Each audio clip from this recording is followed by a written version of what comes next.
Once upon a midnight dreary, while I pondered weak and weary over many a quaint and curious volume of forgotten lore, while I nodded, nearly napping, suddenly there came a tapping, as of someone gently rapping at my chamber door.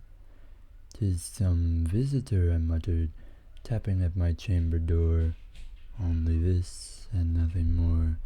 Distinctly I remember it was in the bleak December, and each separate dying ember wrought its ghost upon the floor.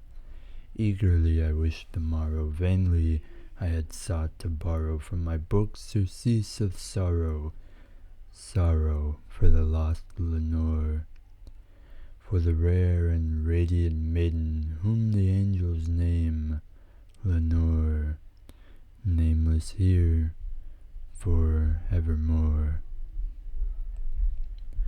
And the silken, sad, uncertain rustling of each purple curtain thrilled me, filled me with fantastic terrors never felt before, so that now, to still the beating of my heart, I stood repeating, "'Tis some visitor entreating entrance at my chamber door, some late visitor entreating entrance at my chamber door.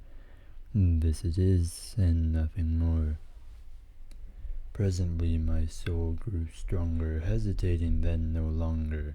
"Sir," said I, "or madam, truly your forgiveness I implore, but the fact is, I was napping, and so gently you came rapping, and so faintly you came tapping at my chamber door. Then I scarce was sure I heard you. Here I opened wide the door. Darkness, there, and nothing more." Deep into that darkness peering, long I stood there, wondering, fearing, doubting, dreaming dreams no mortal ever dared to dream before. But the silence was unbroken, and the stillness gave no token, and the only word there spoken was the whispered word, "Lenore?" This I whispered, and an echo murmured back the word, "Lenore." Merely this, and nothing more.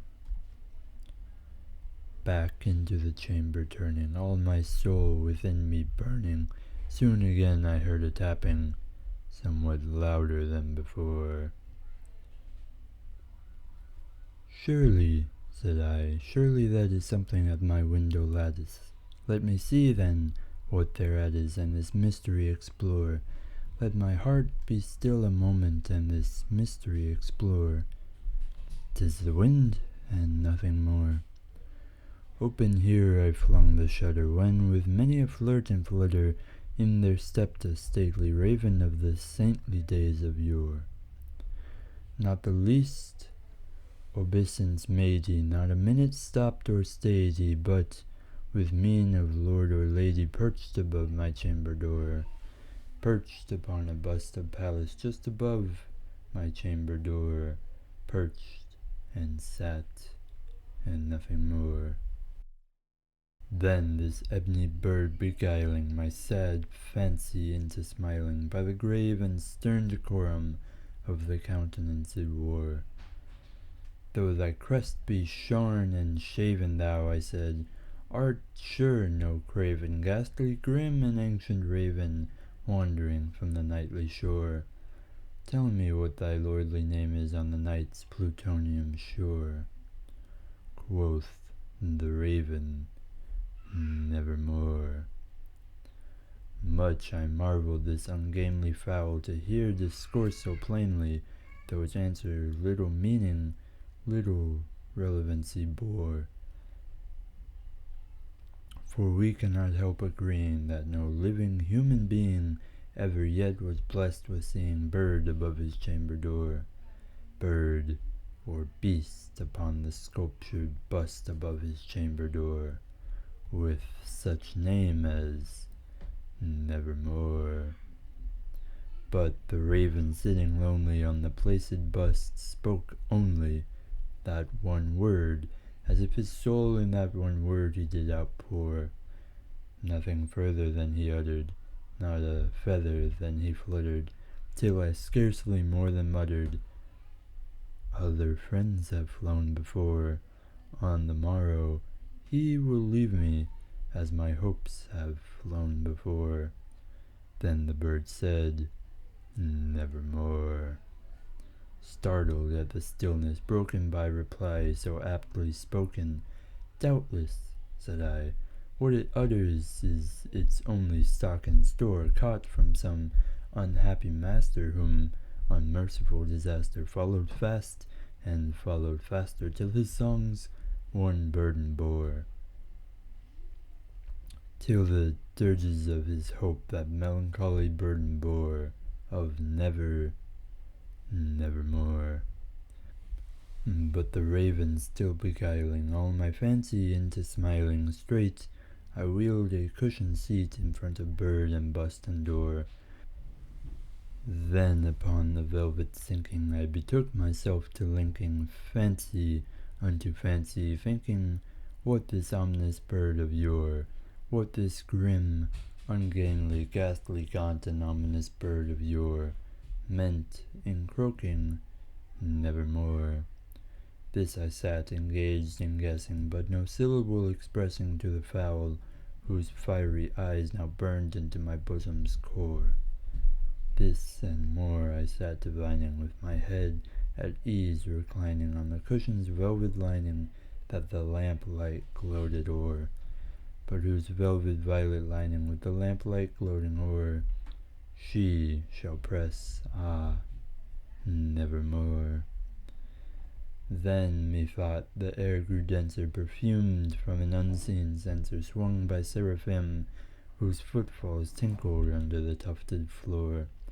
"Wretch," I cried, "thy God hath lent thee by these angels, he hath sent thee respite, respite and nepenthe from thy memories of Lenore. Quaff, oh quaff, this kind repent, and forget this lost Lenore." Quoth the raven, "Nevermore." "Prophet," said I, "thing of evil, prophet still, if bird or devil, whether tempter sent, or whether tempest tossed thee here ashore, desolate yet all undaunted, on this desert land enchanted, on this home by horror haunted, tell me truly, I implore, is there balm in Gilead? Tell me, I implore." Quoth the raven, "Nevermore."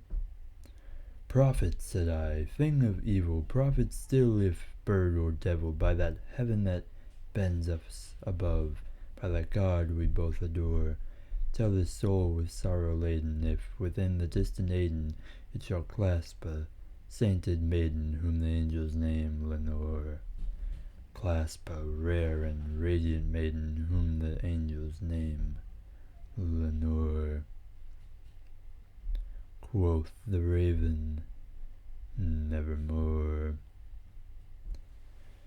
"Be that word our sign of parting, bird or fiend," I shrieked, upstarting, "get thee back into the tempest and the night's plutonium shore.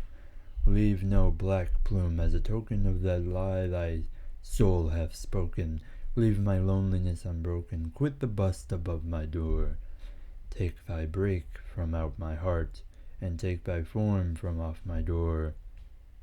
Quoth the raven, "Nevermore." And the raven, never flitting, still is sitting